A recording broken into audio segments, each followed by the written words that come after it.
Assalamu alaikum everyone. How are you? I hope you are doing good. I am back after a long time. So, my name is Javeria, and today it's going to be a travel vlog where we are heading towards Kelowna. आपको थोड़ा सा केलोना के बारे में बताती हूँ. It's an 8 hour drive from Calgary and it's a beautiful place. यहाँ पे लोग वकेशंस के लिए आते हैं. यहाँ पे बहुत सारी जगह हैं जहाँ पे आप न्यू खूबसूरत अल्लाह की बनाई हुई जगह देख सकते हैं, नेचर को सेलिब्रेट कर सकते हैं. There is a lot of lakes, there is like बहुत ज़्यादा वहाँ पे फार्मर मार्केट्स हैं. चेरीज़, पीचीज़, ये आप खुद पिक कर सकते हैं. सो फॉर नाउ अभी हम जो है वो सारा जो रास्ता है उसको देखते हुए जाएंगे कि वो कितना खूबसूरत है. और Calgary itself is very beautiful city, लेकिन ऑब्वियसली जब जहाँ पे आप रहते हैं वहाँ से आपका थोड़ा बहुत जो है वो एक उनसियत होती है, प्यार होता है, मोहब्बत होती है एक सिटी के साथ. अब हम जा रहे हैं केलोना एंड नाउ अभी मैं आपके साथ जितने क्लिप्स मैंने बनाए वो मैं आपके साथ शेयर करूँगी. जो जो चीज़ें मैंने देखी वो मैं आपको भी दिखाऊँगी. दिस इज़ सीमेंट फैक्ट्री जो अभी आप देख रहे हैं, ये सीमेंट फैक्ट्री है और ये रास्ते में आती है. अच्छा, अब यहाँ का जो रास्ता था ना वो भी बहुत खूबसूरत था. वाई बिकॉज़ हम बैंफ से होते हुए जाते हैं. Banff is also a tourist place जो कि कैलगरी के अराउंड 2 hours में आप पहुँच जाते हैं बैंफ. तो यहाँ पे उस तरह से बहुत खूबसूरत जगह थी. और ये जो मैं पहाड़ आपको दिखा रही हूँ ये बैंफ के पहाड़ हैं. यहाँ पे अभी तक बर्फ़ जमी हुई थी. टॉप ऑफ द माउंटेन अभी तक बर्फ़ जमी हुई थी. और अगर वेदर की बात की जाए तो वेदर आजकल बहुत अच्छा वेदर चल रहा है. जैसे 22-24 यानी इट्स क्वाइट हॉट लेकिन मज़े का है. यानी जिस तरह मोस्टली हम जो हैं वो विंटर में थक जाते हैं, विंटर को सहते सहते जिसको कहेंगे. It's a long winter here. So जब आपका समर आता है तो आपका दिल करता है कि आप बाहर निकलें, आप देखें, दूसरी प्लेसेस देखें और घूमें फिरें.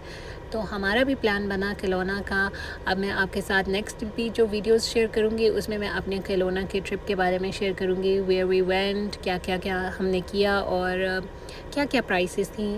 कुछ ना कुछ मैं आपके साथ ज़रूर शेयर करूँगी.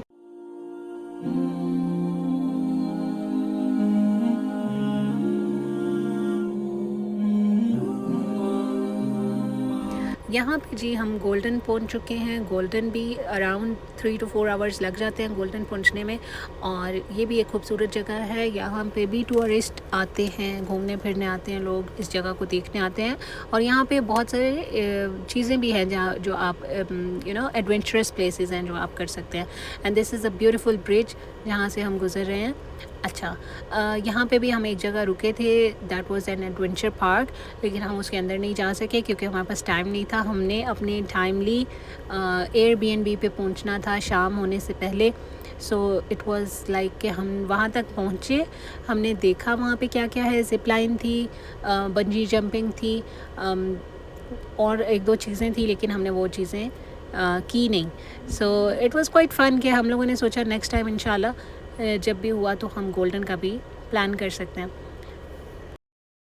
तो इन पहाड़ों को देखें, कितने ऊंचे और कितने प्यारे, कितने खूबसूरत नज़र आते हैं. और हर तरफ घने जंगल हैं, नीला आसमान है, बहते हुए दरिया हैं, ठंडी हवाएं हैं. यानी ऐसा लग रहा है कि हम कौन सी जगह पे आ गए हैं. तो ऐसे लम्हात जो हैं वो वाकई एहसास होता है कि अल्लाह ताला ने कितनी खूबसूरत दुनिया बनाई है. और जब हम देख भी रहे होते हैं तो दिल से सुभान अल्लाह निकल रहा होता है कि हर मंजर जो है वो इतना खूबसूरत है और दिल को सुकून देने वाला है.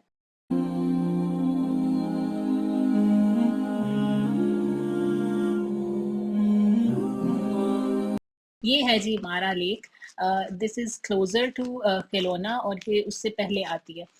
तो जब हम मारा लेक से गुज़र रहे थे तो मैंने इसके बारे में सर्च किया तो मुझे पता लगा कि Mara Lake is famous for its beautiful turquoise blue water.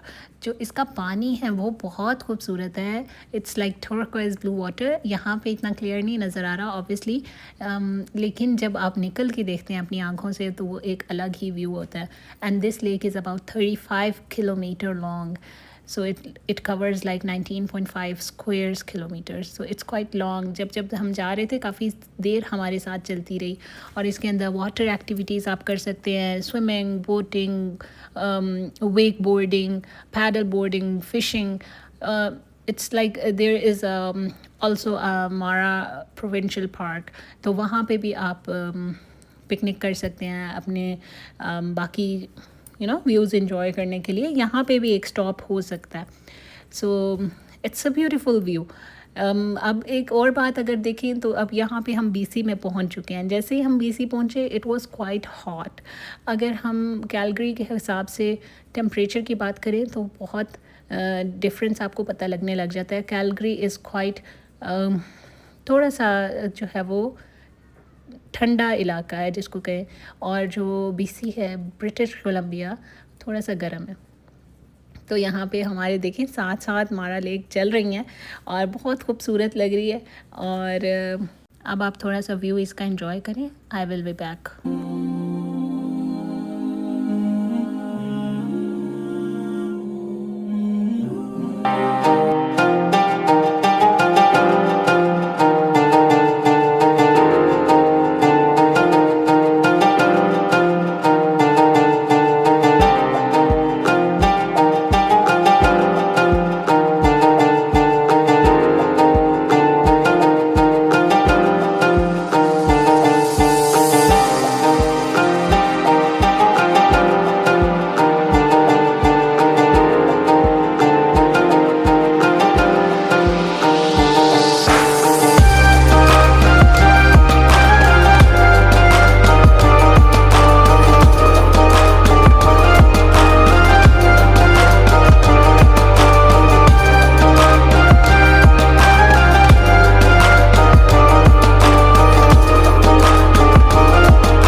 तो ये जो मैं आपको दिखा रही हूँ, दीज आर द हाउसेस जो कि माउंटेन्स के ऊपर बने हुए हैं. तो हमें भी ये लग रहा था कि शायद हमारा भी जो एयरबीएनबी हमने बुक किया है वो इसी तरह किसी क्लोज़र पास ही कहीं पहाड़ के ऊपर होगा. But it was not that. हमारे लिए जो हमारा एयरबीएनबी था वो बहुत दूर था, और पहाड़ के इसको कहते हैं, इस एरिया को कहते हैं big white ski resort. So basically जहाँ पे हमने एयरबीएनबी बुक किया दैट वाज स्की रिज़ॉर्ट, और उसका मतलब है कि वो बहुत टॉप ऑफ द माउंटेन था. उसके लिए हमने राउंड राउंड करते हुए, अभी आपको रास्ता नज़र आएगा, that was curvy area.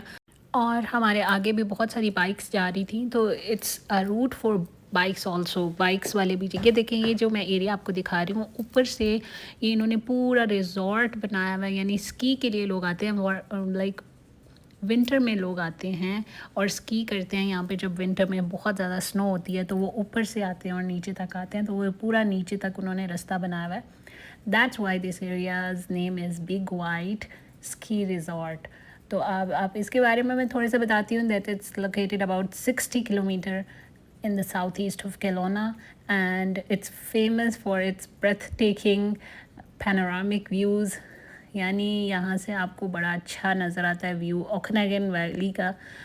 And one of the Canada's best known four season mountain resort है कि यहाँ पे जब समर होता है तो समर की एक्टिविटीज़ होती हैं, और जब विंटर होता है तो विंटर की एक्टिविटी होती हैं.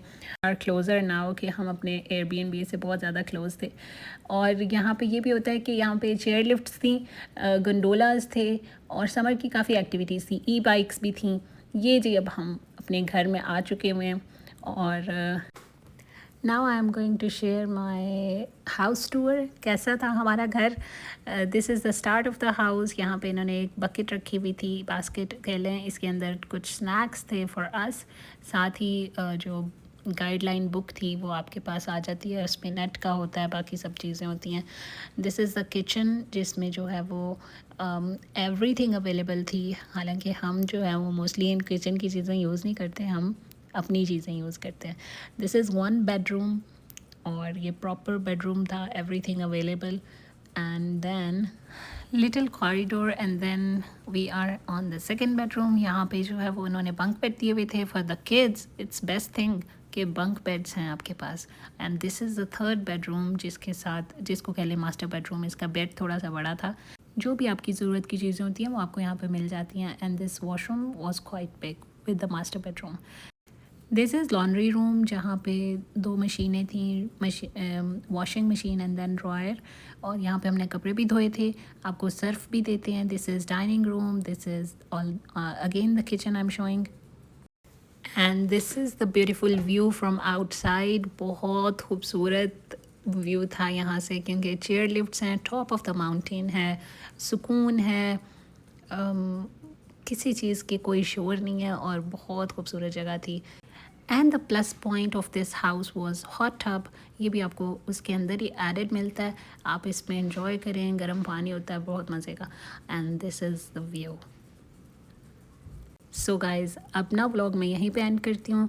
That's all for today. I will show you how we enjoyed there, कहाँ कहाँ हम गए, in the next vlog. See you then, take care, bye bye, अल्लाह हाफिज़।